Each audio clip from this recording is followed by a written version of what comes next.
Es una entrevista que te has currado muy bien y son preguntas periodísticamente fantásticas, pero una p*** a este lado del mostrador para responder, ¿no? Yo hago películas, hago canastos, soy artesano. Recordar a través del cine que hay gente buena, que la esperanza es posible, que sin dejar de ser andaluces, esto tiene algo de espiritualmente de república independiente, choquera, muy especial. Y por supuesto la fresa, el jamón de jabugo y la gamba.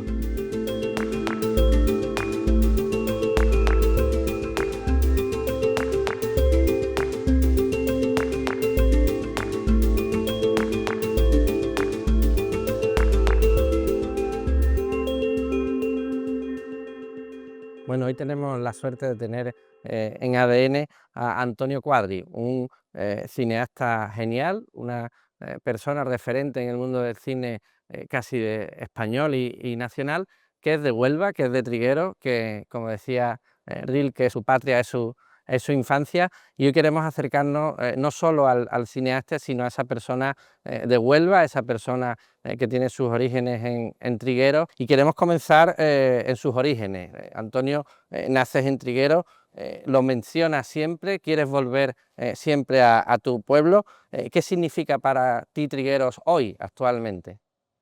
Pues como bien decías, la única patria del hombre es la infancia y, y conforme voy cumpliendo años y voy para viejo, más me tira, ¿no?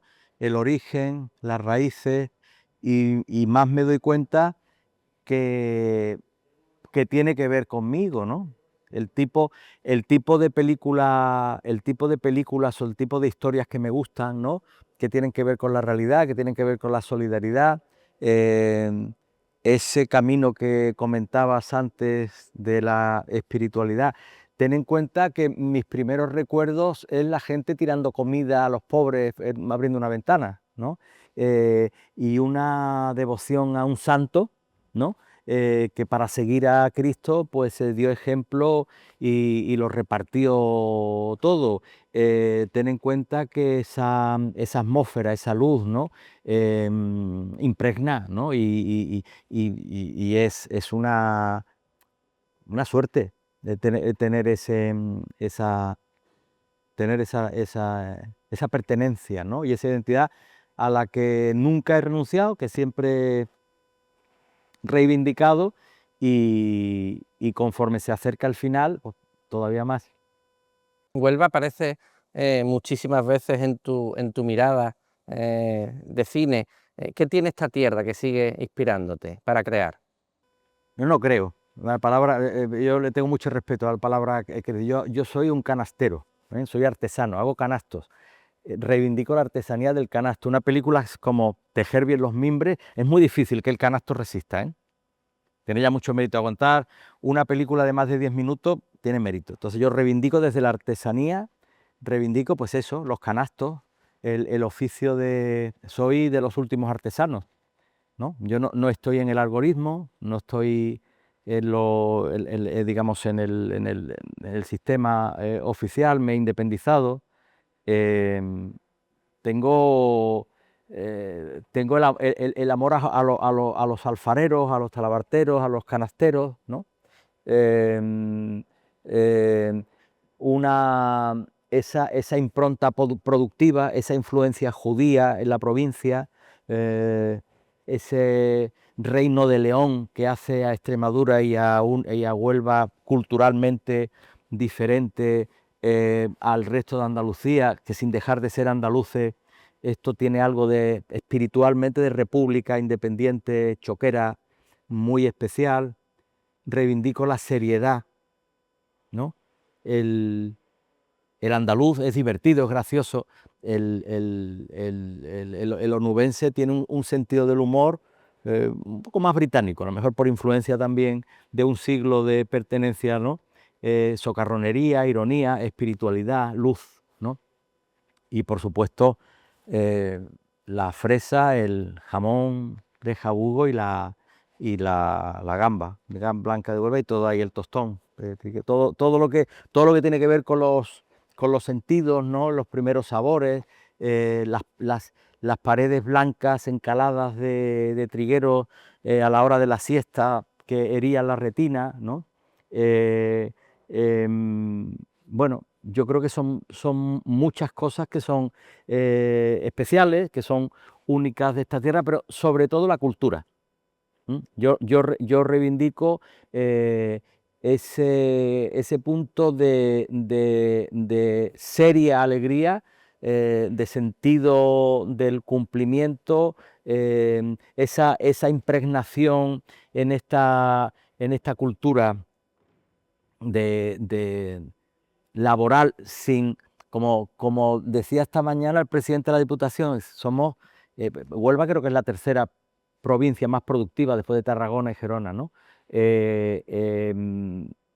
Trabajamos igual o más que nuestros hermanos catalanes, pero sabemos divertir y tomarnos el sentido del humor, también como se lo toman ellos, pero con una identidad propia. Entonces esa mezcla me fascina, me gusta y la reivindico. Y si Huelva fuera una película, ¿qué título le pondrías?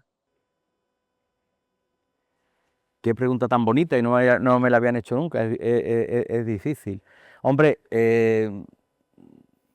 si hago autopromoción, El corazón de la tierra, porque que además, como hemos anunciado en la rueda de prensa de hoy, tenemos el proyecto de estrenar en unos meses la versión no censurada por la productora inglesa, y que yo creo que le va a gustar mucho al público, ¿no?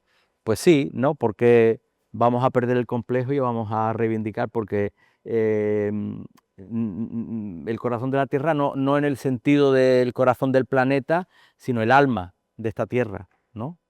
De esta tierra universal, ¿no? Porque yo creo que si algo tiene Huelva en el fondo, por esa impregnación de culturas y el contacto también con los ingleses, ¿no? A pesar de las contradicciones, es internacionalidad, ¿no?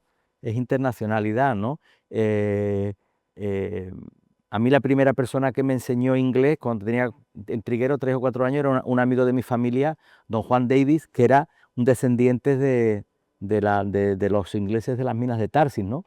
Quiero decir que tenemos una historia muy rica, muy variopinta, muy interconectada con muchas cosas, ¿no? Entonces, yo creo que hay ese punto universal, andaluz, ¿no? Pero también muy nuestro, ¿no?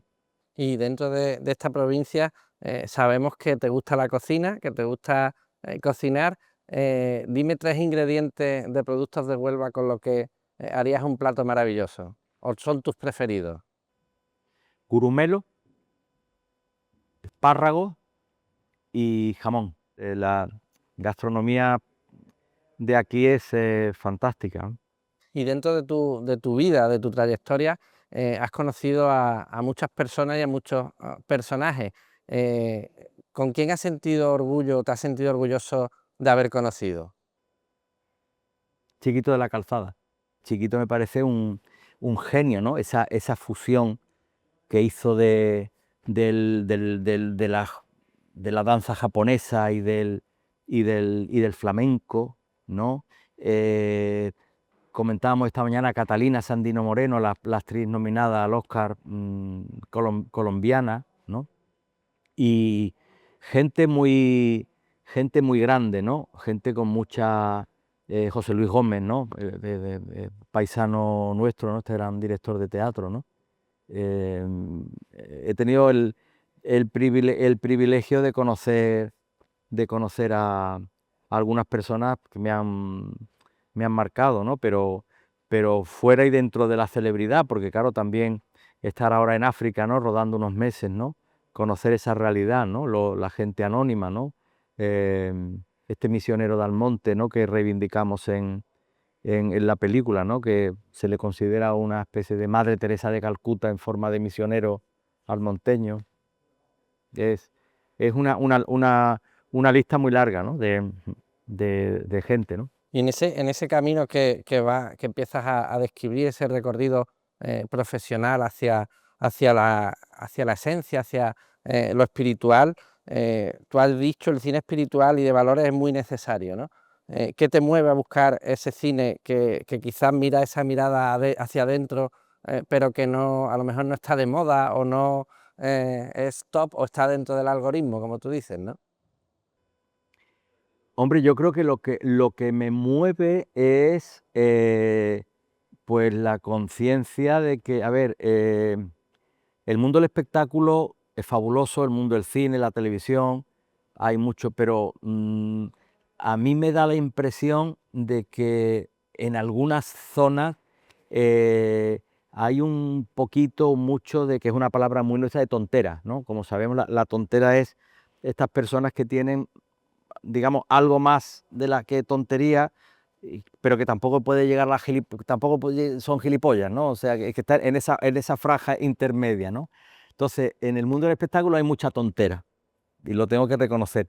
Y yo quizás por esa herencia familiar, y es también seña de identidad, como me gusta más, no he practicado jamás, desde nunca he practicado, pues eso, los cócteles, los estrenos, quedo mal con mis amigos, no he ido nunca a los estrenos, a los míos, porque no tengo más remedio. Soy bastante tímido, bastante sociópata o asocial. No disfruto de las relaciones humanas en petit comité. Entonces, yo siempre me he dado cuenta que en esa franja de la tontería digo, carajo, este tío o esta tía no se cree que el cementerio no va con ellos. Está en pleno éxito, ¿no? Pleno éxito profesional. Dice, y Angelito mío, no sé, realmente cree que el cementerio es para, como decía Paul Valéry, ¿no? La muerte es eso que le sucede a los demás, ¿no? Entonces, ante esa realidad, yo he tenido también la circunstancia familiar de ver cómo mi madre enterró a 4 hijos, ¿no? He tenido hermanos que han muerto jóvenes, ¿no? Claro, eso me golpeó, ¿no? Eso me golpeó. Y eso te quita la poquita tontera que pueda tener, te la quita de raíz. Entonces sí, entonces ves que esta es la realidad de la muerte. Hay que tener demasiada fe para ser ateo, no lo tengo, creo que o sea, la religión del ateísmo que implica tanta dogmática, ¿no? Yo soy más lepero, más sencillo, digo, no, o sea, hay algo, ¿eh? No quiero, seguro, ¿no? Tengo esa certeza. Ya las religiones son instrumentos, ¿no? Es el arado, ¿no? El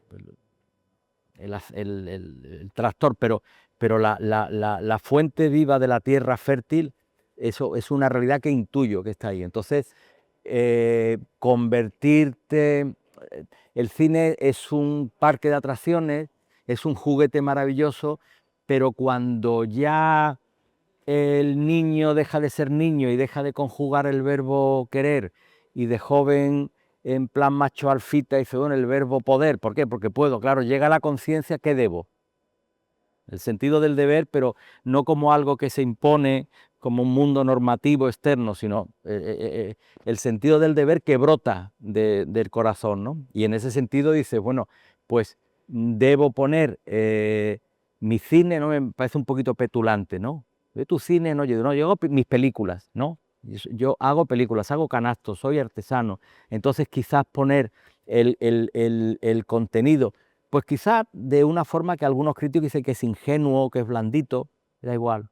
Yo voy a morirme viendo la botella medio llena, por vocación, por convicción, por intención. Entonces tienes que recordar a través del cine que hay gente buena, que la esperanza es posible, y que ese valor de tender la mano y ayudar, pues es lo que tenemos que hacer. Que esto no coincide con el gusto de algunos o con el algoritmo, pues me da igual, en mi hambre mando yo. Siempre lo he dicho, ¿no?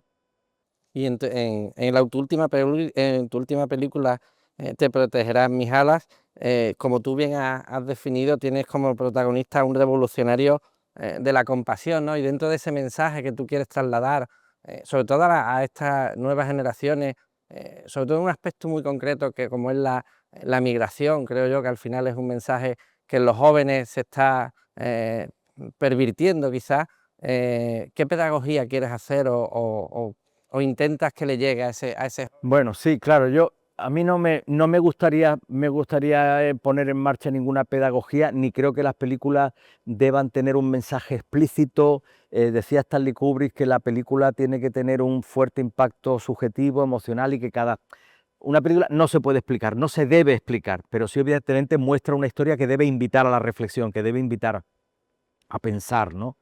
Entonces, Te protegerán mis alas es una mano tendida a la reflexión, a la esperanza, a no poner etiquetas a los emigrantes, no algoritmizar, radicalizando pues ideas que sí, que venden mucho en esta cultura, en esta digitalización, que todo va deprisa. No, serenemos, no, ¿qué hay detrás? ¿No? Los nombres y apellidos de esta gente que soporta y arrastra dramas verdaderamente humanos. Nosotros hemos elegido una historia real, la historia de un padre adoptivo de Almonte, un africano, una historia de amor poderosa, un joven que se ve obligado a emigrar, y ahí está su historia, y un padre adoptivo que efectivamente ojalá sepamos poner en valor, porque es un patrimonio de Huelva, es un almonteño que se le conoce, se le recuerda como una Madre Teresa de Calcuta, con la revolución de la compasión, como tú bien dices, Willy, pero que se traslada a toda una ciudad que construyó de la nada, con fondos de Alemania, de la Junta, de la Diputación, del Gobierno. Es algo verdaderamente sorprendente. Dices, coño, esto lo tiene que saber la gente. Lo tiene que saber la gente porque, porque es necesario que nos metamos en la cabeza que más allá de este egoísmo digital, ¿no?, en el que la cultura actual nos sumerge, hay que, no porque lo dicte ninguna doctrina, ni porque, digo, por ese sentido del deber que nace, ¿no?, de nosotros, ¿no? Dice, bueno, pues si me sobra con lo que tengo, ¿no?, vamos a dedicar un poquito de tiempo, me refiero al tiempo, ¿no? Vamos a dedicar un poco de tiempo a... Entonces, a mí, todas estas personas que cooperan en las ONGs, en las congregaciones religiosas de aquí, me siento avergonzado, porque yo soy un egoísta, estoy aquí en mi pequeña burbuja y no soy capaz de pagar con un poco de tiempo, ¿no? Entonces, al menos, quizás me quito la mala conciencia dando a conocer estas historias que son tan importantes, ¿no?, y que nos pueden mover y nos deben mover a la reflexión, ¿no?, en una película como esta, ¿no? Hay una novela deliciosa y a la vez divertida de su buen amigo Juan Cobo Wilkins, que se llama Pan y Cielo, que además está basada en su santo San Antonio Abad, ese santo sindicalista, y tiene una frase maravillosa que a mí me encanta, que es el cielo es para quien lo trabaja, ¿no?, que me parece fantástica. ¿Cómo trabaja Antonio Cuadri el cielo? Que es una entrevista que te has currado muy bien, y son preguntas periodísticamente fantásticas, pero una putada a este lado del mostrador para responder, ¿no? Pues claro, ¿qué les digo yo a este hombre, no? Eh, yo creo que lo que intento hacer es, una vez que cobras conciencia, hombre, de que hay que comprometerse mínimamente, tampoco sin creértelo demasiado, porque entonces ya caeríamos en la tontera, que ya sabemos dónde conduce, ¿no? No, yo trabajo por intentar expresar, intentar contar historias con alma, en la confianza y en la seguridad que, si hay un cielo, que creo que lo hay, pues ojalá pues yo, cuando esté criando jaramago, como decimos aquí en Huelva, esté allí. Y si no hay un cielo, que como nadie ha vuelto, pues tampoco, yo tengo fe, que existe, pero incluso si no hubiera un cielo, pues entonces yo me reivindico mucho y lo he contado algunas veces, es como cuando chico pintaba y mi madre le decía a la vecina, mira, Antoñito Abad, me decía Antonio Abad, entonces, aquí en Huelva, entre yo soy Antonio Abad. El niño no pinta muy bien, pero por lo menos mientras está pintando, como no está haciendo golfería, no está haciendo cosas peores en la calle, ¿no? Entonces, eh, mientras estoy contando este tipo de historias, pues no estoy favoreciendo pues la comentábamos antes, ¿no? Esa superficialidad algorítmica, este viaje a la nada, este consumismo y estas cosas que eso, como decía, eso no está bonito, ¿no? Contar historias, no, reivindico, con independencia de la posible trascendencia de un cielo o de un purgatorio, estoy más a gusto contando estas historias, sí. Y después de más de 60 producciones, ¿qué historia te queda por contar? ¿Siempre te quedan historias por contar? Claro, claro. Pues me gustaría de una forma u otra, no sé si en clave de ficción o en clave de documental, es una deuda pendiente, una película sobre el santo en Trigueros. Creo que es necesario hacerla y ojalá la podamos hacer. Hay una historia en Granada que estamos desarrollando con mi buen amigo Óscar Parada, granadino, que descubrió, le pasó lo mismo un poco en Granada como a nosotros con el almonteño. Juan Latino, un granadino de raza negra, africano del siglo XVI, que naciendo esclavo de una familia aristocrática, concretamente Fernández de Córdoba, los descendientes del gran capitán. Un niño prodigio, aprende a leer y a escribir, aprende idiomas, aprende latín, dice, este sabe latín, en sentido y llega a ser el primer catedrático de lengua latina en el mundo, en la Universidad de Granada. Y se enamora de una chica aristocrática, de una aristócrata, que rompe su compromiso con él, raza blanca, y se casan. Aquello fue un escándalo, y fue la primera boda interracial, ¿no? Es una historia de amor preciosa, una especie de Shakespeare in Love a la andaluza. Juan Latino fue amigo y contemporáneo de Miguel de Cervantes, que lo cita en el Quijote, y es una historia real, ¿no? Preciosa. Yo vi el documental que había dirigido y producido mi amigo Óscar Parada, y llegamos a la conclusión de que teníamos que hacer una película. Vamos a hacer una película. Y en eso estamos también, promoviendo ese proyecto, porque creo, además, se dio la casualidad que justo cuando nació el proyecto yo estaba haciendo el casting para Te protegerán mis alas. Y entonces el actor, Ibrahima, nuestro protagonista, tiene la edad perfecta y el físico perfecto, y le sobra talento para hacer de Juan Latino, ¿no? Así que en esa historia, que creo que es muy bonita también, estoy.